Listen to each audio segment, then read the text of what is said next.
Welcome to the first part of the full Ferumbras Ascension guide, the Infernatil Seal. Hey guys, for the first part of this series we're going to start with perhaps the hardest seal, but there is no particular order for these bosses and feel free to do them however you want. If you wanna see any of the other bosses, check the link in the description for the entire playlist. The first time I did this boss we had a team of 2 druids, 1 sorcerer, 1 Nikkei and 1 RP. The knight was level 300 and made it more risky than usual, but since we had 2 druids it was okay.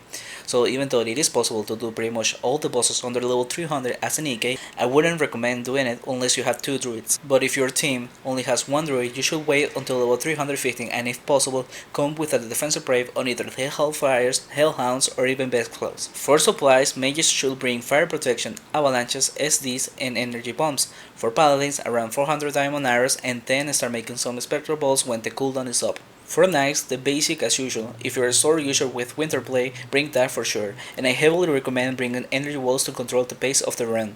And if it is your first time doing the boss, make sure to bring your teleportation rod. Now let's start. This seal is located on the furthest northeast part of the cave, following this route. Once you get inside, this is where your party is going to be at most risk if people move too much out of panic. Basically what you want to do is have your shooters stick to the wall with constant energy bombs and have the EK just a little bit further out. If you take a look at the cave, it's pretty big, and trying to go through the middle will guarantee you'll fire more than 8 monsters and those will go straight for the mages, so honestly just play it safe, go slowly and follow this path. Once you go up the stairs and get to this area is where things start to get complicated. There are 3 fountains that will be turned off as well as 3 crystals covered by lava. You have to go to each fountain and have 1 player step on this tile. When you do this, you will receive a message that looks like this. Here is some recommendations. First, put a mark on where the fountain is. Second, I recommend that you either have a party chat open where you can copy paste this message and leave it there, or leave it on your Discord or whatever communication tab you're using because it's important to remember. And third, you want to try to remember or at least stay aware of when you light up the fountains because they have a 5-minute timer. I will explain why all of this is important in a little bit. Proceed by following this path. On your way you will see a green crystal covered by lava. Also put a mark on the map that either symbolizes the color green or has the name of it. At the second fountain, again make sure whoever stands on the tile saves the message and then put the mark on it. Also make sure it's a different player every time. Go back where you came from and this time follow this path. Here in the middle you will see a red crystal, do the same as before and leave a mark. Close to the third fountain you will see the blue crystal, repeat the process. Now that all 3 fountains are light up, the lava from the crystals will disappear. Head back to the first fountain and since it will most likely still be on fire, just wait there until the 5 minutes have passed and then have the 4th player step on it and then head to the second fountain so that the last player gets their colors. Now that everyone has their message, this is what you gotta do. You gotta press the levers next to the color of crystals in the order the message told you so. For example, if you get a message of blue, red and green, that's the order you gotta press. Keep in mind that everyone can get a different message, hence a different order. It's important everyone is aware of their own colors and doesn't mess up this part because if you do, then you will have to once again step on a fountain to get a new set of colors. Before you guys start pressing the levers, head to the third fountain and wait until it goes off to light it up again.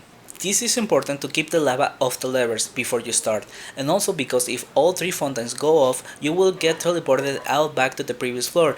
It's unlikely that this happens, especially if you're being careful, but just be aware of it. Now that you have lit up the third fountain, have the people that had blue as their first color press the lever. Head to the middle and have the people with red use it, and then head to the green.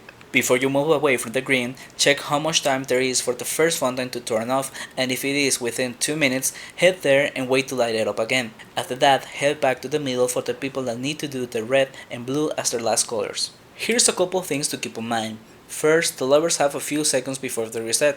Be organized and make sure the lever moves when you use it. Second, when you press all the levers you will get a new message. Once again, save it on text.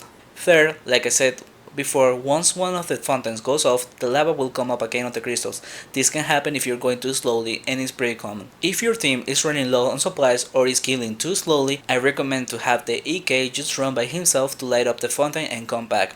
This is doable because the monsters don't paralyze and are not really that fast, but it will be risky. I recommend blocking the path as you go with energy walls if you end up on this scenario.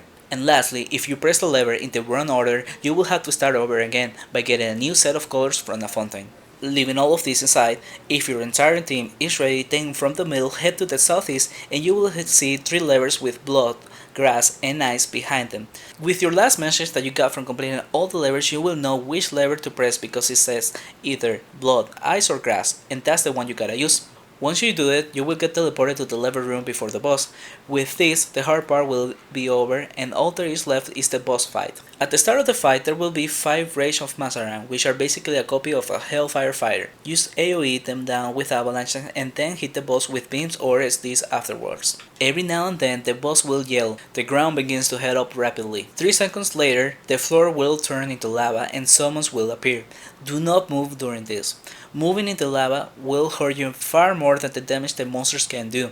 The floor will last like this for 5 seconds. After that, it goes back to normal. Bring the summons toward the EK and kill them again. And that's what you gotta keep on doing every time until the boss dies. And that's it. Once you kill the boss, if this is your first time, use the teleportation rod on this thing and you will get a quest log updated. This has to be done every time you do the boss for the first time or else it won't count towards your access to the final boss. Also, if you're wondering, you don't have to do this whole process again next time you want to kill this boss. If you have already killed him before, you can go straight to the blood, grass, or ice levers and press any of them. Thank you for watching and remember that the full playlist for these bosses is on the description below. See you soon.